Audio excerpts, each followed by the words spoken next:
नमस्कार। आकाशवाणी लखनऊ पर आप सुन रहे हैं हमारा खास कार्यक्रम 2024 के सिकंदर। 18वीं लोकसभा के नतीजों की तस्वीर अब साफ हो चुकी है। जनता ने अगले 5 सालों के लिए एनडीए गठबंधन पर भरोसा जताया है। अब सरकार के सामने क्या चुनौतियां हैं? 18वीं लोकसभा कैसे देश के लिए खास होगी? अगले 5 साल किस विजन के साथ जनता के विश्वास को ये सियासी सूरमा पूरा करेंगे? इसी पर चर्चा करेंगे आज हमारे इस खास कार्यक्रम में। हमारे साथ चर्चा के लिए मौजूद हैं राजनीतिक विश्लेषक संजय गुप्ता जी। दिन भर के आ रहे नतीजों पर विस्तार से हम चर्चा करें, उससे पहले आइए आपको सुनाते हैं कुछ दिग्गज नेताओं की प्रतिक्रियाएं। ये कार्यकर्ताओं की जीत है, नरेंद्र मोदी जी के नेतृत्व की जीत है और जनता ने जो विश्वास व्यक्त किया है लगातार जिताने का, मैं हमीरपुर संसदीय क्षेत्र की जनता का आभार प्रकट करता हूं। भारतीय जनता पार्टी के कार्यकर्ताओं का जिन्होंने दिन रात एक करके मेहनत की और माननीय प्रधानमंत्री नरेंद्र मोदी जी जिनके नेतृत्व में हमने 10 साल इस देश को आगे बढ़ाया है और देश ने एक बार फिर मन बनाया है, फिर एक बार सरकार बनाना। आज बहुत ही ऐतिहासिक दिन है जब हम पूरे देश के अंदर भारतीय जनता पार्टी और एनडीए गठबंधन को देश की जनता ने बहुमत देकर फिर से सरकार में आने का अवसर प्रदान किया है। भाजपा के सभी समर्थकों को, कार्यकर्ताओं को मैं विशेष आभार व्यक्त करती हूँ, जिन्होंने पूर्ण परिश्रम और निष्ठा के साथ क्षेत्र की और पार्टी की सेवा की। हर गांव में नाली खड़ंजा से लेकर बाईपास, मेडिकल कॉलेज, 30-30 वर्ष पुरानी लोकसभा क्षेत्र की मांगों को पूरा करने का सौभाग्य मुझे प्राप्त हुआ। दिल्ली की जनता ने भरपूर आशीर्वाद माननीय प्रधानमंत्री जी को दिया है और हमारा पहले दिन से विश्वास था कि दिल्ली की जनता 7 सीटों पर भारतीय जनता पार्टी को जिताएगी और हमारे कार्यकर्ताओं ने बहुत मेहनत की है। उसका परिणाम है कि हम 7 सीटें जीतने जा रहे हैं। मैं अपनी यूपी की जनता को ये कहना चाहूंगी कि उन्होंने बहुत ही विवेक दिखाया और मुझे सबसे ज्यादा गर्व अपने यूपी पे है। यूपी की जनता से मैं कहना चाहता हूं, आपसे ज्यादा पॉलिटिकल विजडम, मतलब आपने कमाल करके दिखा दिया। यूपी की जनता ने, बहुत सारे स्टेट्स ने कमाल करके दिखाया, मगर यूपी ने हिंदुस्तान की राजनीति समझकर, कॉन्स्टिट्यूशन पर खतरा समझकर उत्तर प्रदेश ने कॉन्स्टिट्यूशन की रक्षा की है और मैं सब स्टेट्स का धन्यवाद करना चाहता हूं, मगर उत्तर प्रदेश को मैं स्पेशल कहना चाहता हूं। आपने कांग्रेस पार्टी का, इंडिया गठबंधन का समर्थन किया। बहुत बहुत धन्यवाद। किसका गेन हुआ है? देश का गेन हुआ है। हम तो कहा था देश रहने दो। तो ये थी पक्ष और विपक्ष के कुछ दिग्गज नेताओं की प्रतिक्रिया। संजय जी, आपसे समझना चाहेंगे, जनता का जनादेश काफी हद तक अब साफ हो चुका है, तो ऐसे में क्या प्रमुख कारण है इस जनादेश के? देखिए, ये जो जनादेश आया है इसके भी कई सारे कारण हैं। अब बहुत सारे ऐसे सोशल इकोनॉमिक इश्यूज हैं जो एक प्रकार से अगर समय रहते अगर इसके ऊपर सही कार्रवाई करी गई होती, सही एक दूरदर्शी दृष्टि से कुछ सोचा गया होता, कुछ हो सकता था, कुछ शायद परिणाम कुछ दूसरे आ सकते थे, जो मुझे लगता है व्यक्तिगत रूप से। अभी देखिए, मैं पिछले कुछ दिनों में 5 हमने लोकसभा कॉन्स्टिट्यूएंसी का मैंने टूर किया जो विशेष रूप से पूर्वांचल से संबंधित है। एक तो जैसे गाजीपुर में गया, एक मैं मिर्ज़ापुर गया, फिर एक चंदौली, बनारस और बलिया, ये 5 जगह मैंने दौरा किया। 4-5 दिन का ही दौरा था और उसमें मेरा जो ग्राउंड जो ऑब्जर्वेशन रहा, 2-3 खास बातें हैं। देखिए, जो एक अग्निवीर की जो एक पॉलिसी जो अभी गवर्नमेंट ने उसको इंट्रोड्यूस किया, वहां पर गवर्नमेंट ने अपने विजडम से किया, ऑब्वियसली उसके ऊपर मेरा कोई वो नहीं कहना है, लेकिन जो ग्राउंड जो एस्पिरेशन है लोगों का, जो युवा थे, बहुत सारे ऐसे गांव में एक परंपरा है सेना में जाने की, आज वो लोग यही पूछ रहे थे कि अग्निवीर को एकदम से जैसे लॉन्च किया गया और पूरा एक टोटल रिक्रूटमेंट बंद कर दिया गया, या बंद भी किया गया तो 4-5 साल के बाद फिर again they will be going back to their home, इसका वो जवाब चाहते थे। संभवतः इसको लेकर अगर कुछ हाईएस्ट लेवल पर कुछ मंथन किया गया होता, अग्निवीर को अगर पार्टली अगर स्टेजेस में इंट्रोड्यूस किया जाता जैसे वहां के लोग कह रहे थे, तो शायद एकदम इतना ये नी जर्क रिएक्शन ना आता। दूसरी बात देखिए, जो है एक बहुत बड़ी डिमांड रही है ओल्ड पेंशन स्कीम को लेकर। लगभग पूरे हिंदुस्तान भर में लगभग 50 लाख सरकारी कर्मचारी है, और अब देखिए जो ये 50 लाख है और उसके हर प्रत्येक कर्मचारी के परिवार में अगर हम देखें 2-3 सदस्य हैं, इस तरह से करते करते 1.5-2 करोड़ की जनसंख्या हो जाती है। तो वो एक बहुत बड़ा वर्ग है जिसको शायद जो रूलिंग पार्टी थी उसको शायद एसेस नहीं कर पाया। वो जो उसके पास एब्सोल्यूट मेजॉरिटी थी, संभवतः उस मेजॉरिटी के चलते वहां तक उनकी जो सोच होनी थी या दूरदर्शी, वो शायद वहां उस गहराई तक नहीं जा पाए, जो मैंने अपने सर्वे में ये पाया।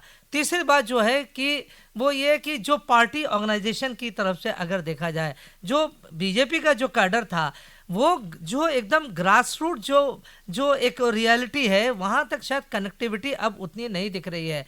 जो कनेक्टिविटी वहाँ पर होनी चाहिए, उनका जो पार्टी कैडर है, उनका जो पार्टी कार्यकर्ता है, वो वहाँ पर नहीं पहुँच रहा है। ये और एक और देखिए बड़ा इंपॉर्टेंट मुद्दा जो एकदम लेटेस्ट है, वो है पेपर लीक वाला। बहुत सारे जगहों पर आज का जो युवा है वो इस बात को लेकर चिंतित है, हम इतनी मेहनत से पढ़ाई कर रहे हैं, जब एग्जाम देने जाते हैं 4 दिन बाद ये खबर आया थी पेपर लीक हो गया। तो इसमें उनका ये मानना है कि गवर्नमेंट की या तो शिथिलता है या गवर्नमेंट के अंदर से ही कोई लोग इन्वॉल्व है। तो देखिए कुछ चाहे मिसकंसेप्शन ही क्यों ना हो ये, लेकिन इस मिसकंसेप्शन को भले गवर्नमेंट अपना काम किया, लेकिन उस गवर्नमेंट को और थोड़ा सा ध्यान देने की आवश्यकता है इन मुद्दों पर। बिल्कुल संजय जी, लेकिन लोकतंत्र को मजबूत करने में आज का ये जो जनादेश है वो आपको क्या लगता है कितना निर्णायक होगा? ये बहुत मेरे ख्याल से एक मजबूत विपक्ष की बहुत ज़्यादा आवश्यकता है। देखिए बहुत सारे इश्यूज को लेकर जहां एक अच्छी डिबेट, एक अच्छी बहस हो सकती थी, संभवतः अब आगे इसके द्वार खुलेंगे। अब देखिए जैसे किसानों का मामला है, किसानों की सब्सिडी का मामला है, या जो उज्ज्वला गैस योजना है उसमें कुछ जो सस्ते सिलेंडर की बात होती है, अब उसके ऊपर लेकर थोड़ा सा असंतोष है ग्राउंड पर। जो गरीबों के लिए योजनाएं बनी हैं, इस योजना को और कैसे कारगर किया जाए, संभवतः अब रूलिंग पार्टी और अपोजिशन अगर मिलकर एक कोऑपरेटिव, जिसे हम फेडरलिज्म कहते हैं, सहकारी संघवाद को अगर प्रमोट करके आगे बात करेंगे, तो संभवतः एक अच्छा एक नजरिया देखने को मिलेगा, एक अच्छा माहौल देखने को मिलेगा। बिल्कुल, लेकिन अगर इन परिणामों का हम प्रभाव की बात करें तो सभी दलों के लिए सियासी संदेश क्या लगता है आपको संजय जी? दोनों तरफ के लोगों को संदेश बहुत बड़ा जा रहा है। रूलिंग पार्टी के लिए देखिए, आपके पास एब्सोल्यूट मेजॉरिटी अभी 10 साल तक थी, but you need to be more sensitive. एक सेंसिटिव होना है। दूसरी बात है, आपको बराबर इस बात का असेसमेंट करना, आपके ग्राउंड तक वो मैसेज जा रहा है कि नहीं जा रहा है। आपका जो पार्टी कैडर है, पार्टी कार्यकर्ता है, क्या उसकी कनेक्टिविटी बनी है नीचे तक का?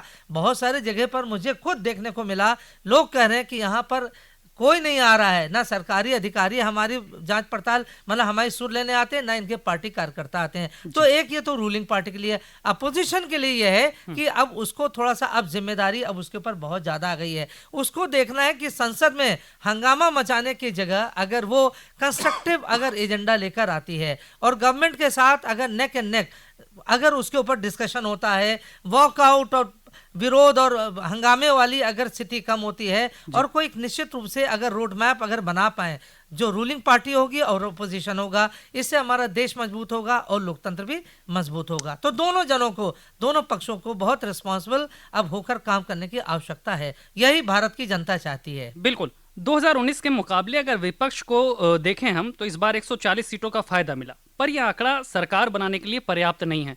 तो क्या ये नतीजे विपक्ष के लिए संतोषजनक माने जा सकते हैं संजय जी? बिल्कुल, मैं मानता हूं विपक्ष के लिए काफी ज्यादा संतोषजनक है, क्योंकि आप देखिए पिछली बार उनकी संख्या कहां थी, जो आपको आंकड़े पता हैं। इस बार लगभग 140 सीटों का आपने खुद बताया वृद्धि हुई है। They are very much close to the making of the government, और जब एकदम द्वार पर खड़े हैं तो समझ लिए it is a wake up call for the government.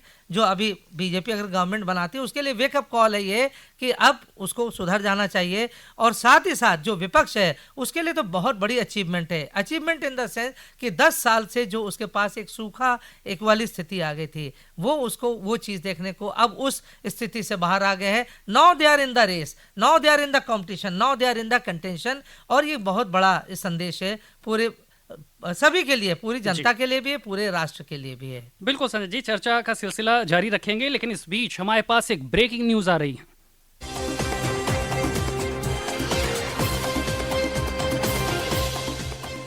तो आज आए नतीजों पर प्रधानमंत्री नरेंद्र मोदी ने ट्वीट किया है। प्रधानमंत्री ने लिखा है कि जनता ने लगातार तीसरी बार एनडीए पर भरोसा जताया है। ये भारत के इतिहास में एक ऐतिहासिक उपलब्धि है। मैं इस स्नेह के लिए जनता जनार्दन को नमन करता हूं और उन्हें विश्वास दिलाता हूं कि हम जनता की आकांक्षाओं को पूरा करने के लिए पिछले दशक में किए गए अच्छे कार्यों को जारी रखेंगे। तो प्रधानमंत्री ने जनता के नाम संदेश दिया है, लेकिन संजय जी अगले 5 सालों के लिए ये साफ है कि स्थिर सरकार ही देश को चलाएगी। एक स्पष्ट जनादेश को का फायदा कितना देश को मिलता है?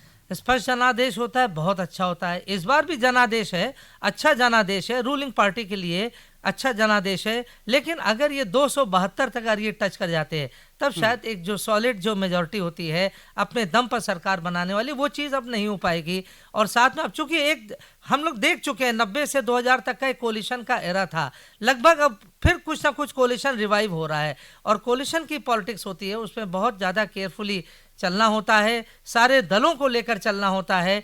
तो इस बार बहुत ज़्यादा रिस्पॉन्सिबिलिटी होगी। पिछले 10 सालों की तुलना में अगर देखा जाए अगले 5 वर्ष अब सरकार के लिए बहुत ज़्यादा चैलेंजिंग होंगे, और इसलिए इस सारी चीज़ों को साथ लेकर चलना होगा। देखिए बहुत सारी इशू जैसे एमएसपी की बात आती है, किसानों को सब्सिडी देने की बात आती है। अभी तक जो अपोजिशन ने चार्ज लगाया था गवर्नमेंट पर कि संविधान बदलने का प्रयास किया जा रहा है, अब देखिए रूलिंग पार्टी के लिए बहुत बड़ा चैलेंज है आपको इस कंसेप्शन को तोड़ना, यानी कंसेप्शन कहें, मिसकंसेप्शन कहें, जो भी धारणा बन गई है, अवधारणा बन गई है, आपको इस अवधारणा को तोड़ना होगा।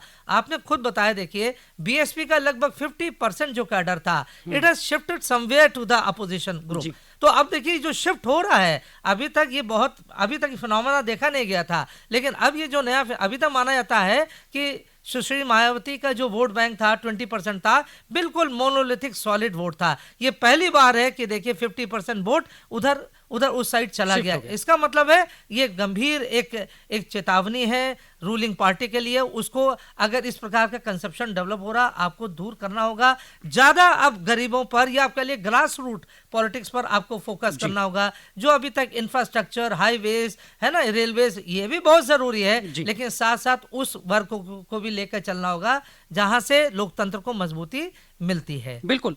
और एक बात विपक्ष को लेकर जो आपने कही, उसी में आगे बढ़ाता हूं। अब तक एक कमजोर विपक्ष को लेकर बयानबाजी होती रही, लेकिन इस बार विपक्ष का प्रदर्शन सुधरा जरूर है। इससे आपको क्या लगता है, लोकतंत्र कितना मजबूत होगा? देखिए हम लोग तो चूंकि मैं तो राजनीति शास्त्र का विद्यार्थी हूं और हमेशा ये मान के चलता हूं कि संसदीय लोकतंत्र तभी सफल होता है जब सत्ता पक्ष और विपक्ष दोनों मजबूत हो, सत्ता पक्ष भी मजबूत हो, साथ साथ विपक्ष भी। तो अगर विपक्ष मजबूत होगा तो संभवतः एक लोकतंत्र के लिए एक नई तस्वीर एक बनेगी और आगे की यात्रा सुगम होगी। और लेकिन देखिए विपक्ष पर बहुत बड़ी जिम्मेदारी है। अभी तक जो पॉलिटिक्स चलती थी, जो पॉलिटिक्स ऑफ हंगामा थी, पॉलिटिक्स ऑफ वॉकआउट था, पॉलिटिक्स ऑफ स्ट्राइक थी, अब उन चीजों से बाहर निकलना होगा। सत्ता पक्ष और विपक्ष को मिलकर साथ काम करना होगा, तभी हमारा लोकतंत्र और मजबूत हो सकता है। बिल्कुल। लेकिन इस बीच एक और हमारे पास न्यूज अपडेट आ रही है, वो अपने श्रोताओं तक पहुंचाते हैं।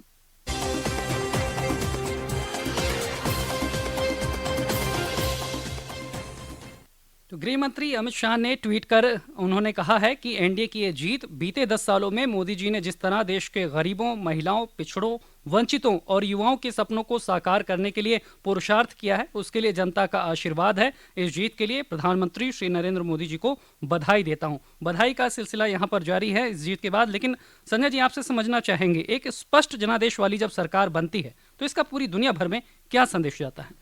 जो स्पष्ट जनादेश की सरकार होती है, बहुत बड़ा इसका मैसेज जाता है। पिछले 10 सालों में हम ये देख चुके हैं, भारत आज विश्व में 5वीं अर्थव्यवस्था वाली देश है। साथ साथ भारत का अगर फॉरेन एक्सचेंज देखें बहुत ज़्यादा बढ़ गया है, काफ़ी अच्छा है। $600 बिलियन का आज हमारे पास है। एक बड़े निर्णय लिए जा सकते हैं और स्पष्ट निर्णय लिए जा सकते हैं। इस पर किसी का, आप समझ लीजिए, किसी प्रकार का प्रेशर नहीं रहता है। तो स्पष्ट बहुमत, इसलिए जो भी पार्टी होती है वो पहला प्रयास करते हैं उसे एब्सोल्यूट मेजॉरिटी मिल जाए। तो आज के संदर्भ में भी यही बात है, आगे के लिए भी यही बात होगी। लेकिन अब स्थिति बदल रही है और ऐसी स्थिति, बदली हुई स्थिति में नए नए प्रकार के समीकरण उठते हैं, तो सबको साथ लेकर चलना होगा। काफ़ी ध्यान से अब भारत का लोकतंत्र चलना होगा। दोनों प्रकार के, यानी जो डेवलपमेंट का एजेंडा है वो भी स्ट्रांग रखना होगा, मजबूत जैसे अभी तक चल रहा था। साथ साथ जो जमीनी मुद्दे हैं, जैसे हमने कहा कि एमएसपी वाली बात है, जैसे ओल्ड पेंशन स्कीम की बात है, इतना ज्वलंत मुद्दा है, in that cannot be buried, they cannot be buried under the carpet. कहीं ना कहीं इसके ऊपर आपको और तो ध्यान देना होगा। पेपर लीक वाले जो मुद्दे हैं, इसके ऊपर ध्यान देना होगा। किसानों के लिए लेकर और जो अच्छी योजनाएं हो सकती हैं, चाहे सब्सिडी के रूप में, चाहे एमएसपी के रूप में, अब वो समय अब नहीं रह गया कि बस अगर हम ओल्ड पेंशन स्कीम नहीं देना चाहते हैं तो नहीं देना चाहते हैं। बात ये हो गई है कि अभी अगली सरकार जो बनेगी, मान लीजिए विपक्ष आज सरकार में आ जाता, क्या वो ये सारे निर्णय नहीं ले सकता था? वो भी वो निर्णय लेगा ही है। तो आज जो रूलिंग पार्टी को ये सोचना होगा कि भाई इसके ऊपर अब जनता ये कह रही है, आपका जनादेश जो नया जनादेश आया है उसमें विरोधी जो पार्टी थी उसकी बात अब शामिल हो गई है कि देखिए आपको इन इश्यूज को एड्रेस करना होगा। इन इश्यूज को एड्रेस नहीं करेंगे, जमीनी मुद्दों का आप नहीं करेंगे, केवल बड़े बड़े इश्यूज को लेकर करेंगे, केवल आप जैसे हाईवेज को, रोडवेज को, है ना, बड़े बड़े कैपिटल इंटेंसिव चीजों को करेंगे, केवल उससे काम नहीं चलने वाला है। अल्टीमेटली वोट तो जो जनता है वो देगी ना, जो गांव की जनता है, चाहे गरीब हो चाहे समृद्ध, वो सब देगी। इसलिए ये एक नया अब हमारे सामने एक तस्वीर आ गई है और जहां डेवलपमेंट के काम है वो चलते रहना चाहिए, सरकार करेगी। साथ साथ जितने धरातल के मुद्दे हैं, जो जमीन के मुद्दे हैं, जो किसानों के मुद्दे हैं, गरीबों के हैं,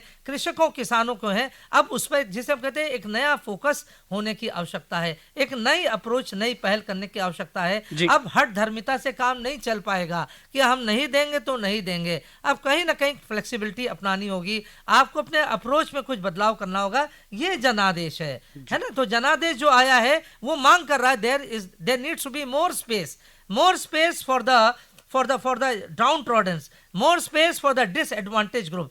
कहने का तात्पर्य नहीं है कि अभी मोदी जी की सरकार ने इन वर्गों को ध्यान नहीं रखा, काफी कुछ किया गया ये सत्ता पक्ष के द्वारा, 10 सालों में बहुत कुछ किया गया है, लेकिन इतने लंबे वर्षों में कहीं कहीं ऐसा होता है कुछ मुद्दे छूट जाते हैं या जिसका आभास नहीं हो पाता है। तो आज जो हो रहा है कि जमीनी स्तर पर, है ना, दूर दराज गांवों में आपको अपनी पार्टी के लोगों को भेजना होगा, सरकारी वर्ग नहीं पहुंच पाएगा, लेकिन आपकी इतना बड़ा आपका कैडर है, उस कैडर को रिवाइव करना होगा। आपका जो पार्टी संगठन है आपको उसको और रिवाइव करना होगा। मोदी के नाम पर 400 पार जहां ये नारा आया, देखिए जो पार्टी के कार्यकर्ता था वो भी खाली बैठ गए। उन्होंने कहा जब बिना ज्यादा मेहनत किए ही देखिए जब 400 पार ना पहुंच पाए, एब्सोल्यूट मेजॉरिटी आ जाएगी, तो हमें क्या करने की जरूरत है। दूसरी तरफ संदेश ये गया 400 पार क्यों चाहिए, 400 पार इसलिए चाहिए कि संविधान कहीं बदल ना दे, आरक्षण ना खत्म कर दे। ये भले ही देखिए ये एक नया नैरेटिव बिल्डअप किया गया, कोई भी संविधान बदल नहीं पाएगा, मेरा ये मानना है।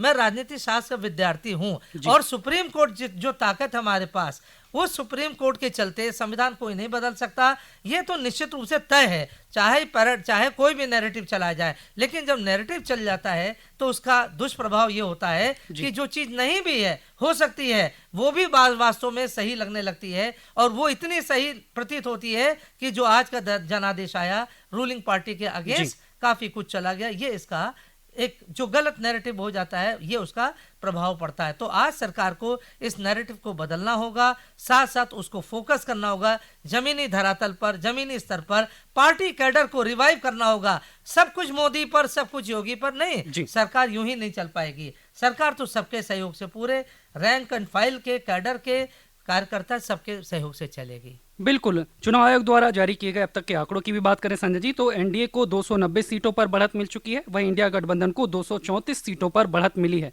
कई जगहों पर अभी भी मतगणना जारी है और देर रात तक चुनाव आयोग पूर्ण रूप से नतीजों की घोषणा कर सकता है। काफी हद तक जनादेश साफ हो चुका है और जल्द ही एक नई सरकार का गठन होगा। ताजा अपडेट जानने के लिए सुनिए हमारा अगला समाचार बुलेटिन रात 10 बजे। सुनते रहिए आकाशवाणी लखनऊ। नमस्कार।